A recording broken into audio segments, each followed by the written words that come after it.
students, welcome back to my channel.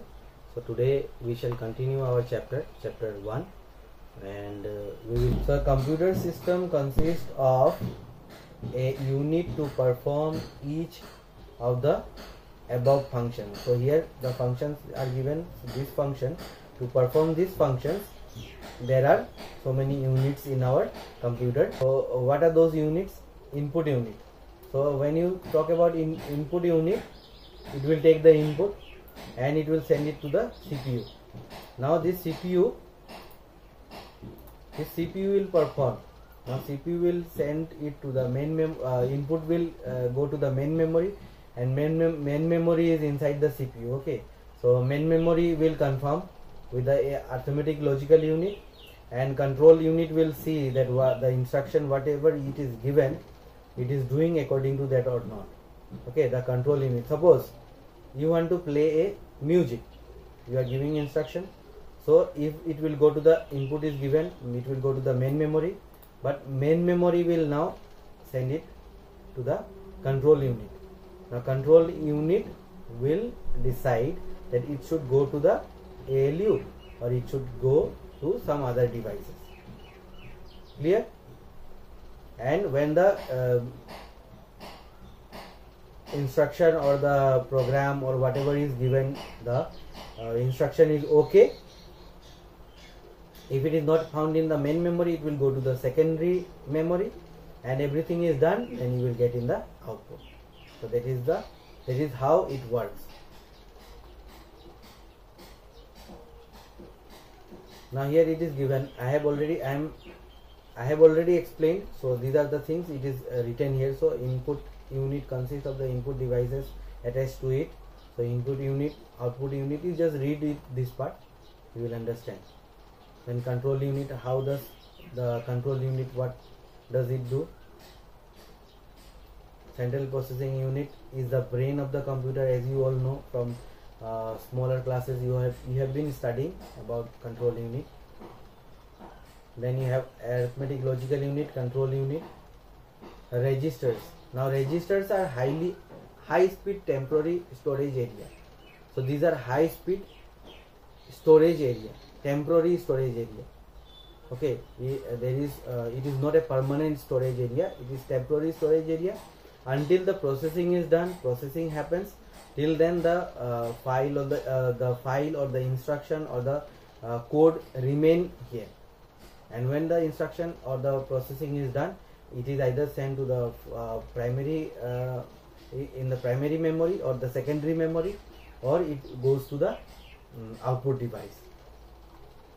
Registers are used to quick accept, store and transfer data and instruction that are being used immediately by the CPU. So sometimes if you see when you open some file, you will see that the last file which you have opened, it is available there. So it is in the register. You can consider, you can say that it was in the register, so it came quickly. So the computer will keep those files which you generally use. Okay, which files you are using regularly, those files are kept at the top, so that when you come up, when you do your work, it does not, you don't become late. Okay, so it will give you as fast as possible.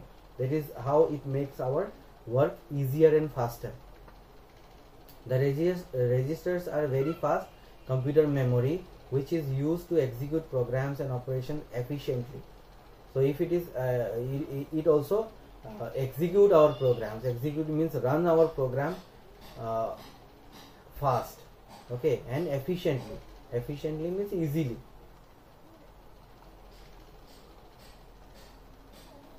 There are three main buses. So these are cables. Okay, bus cable, cables used inside our computer. So data bus, address bus, control bus. So data bus will carry the data from one memory to the CPU, and the CPU to the memory. So if you connect your pen drive, it will transfer data. If you want to transfer data, it will come in the data bus. Address bus will keep the record of the address, record of the files. Okay, so address, so if you type any file name, the address bus will find it. Control, it carries instructions between the CPU and the other parts of the computer. So control bus, it will control your devices. So suppose you click mouse, so mouse will work. If you click keyboard, keyboard will work. So these things are controlled by the control bus. Next is memory unit. You know memory, then units of memory. Here it is given. Memory unit means what? Computer memory is the storage space of the computer. So it is a storage space of the computer. Units of memory, here it is given. A bit is the elementary unit of memory. So bit is the elementary, means the first or the initial unit of memory. Bit is the short form of binary digit. So the short form of binary digit is bit. Okay. A bit can be either 0, that is off, or 1. 1 means on, off, on. If you have came to the class last time, I have already told that 0 and 1 means on and off. Okay. Data in a computer are stored in form of strings of 0 and 1. So a series of 0 and 1 is there to perform and to store, okay, to store a letter or any instruction. So a string of 0 and 1 is there.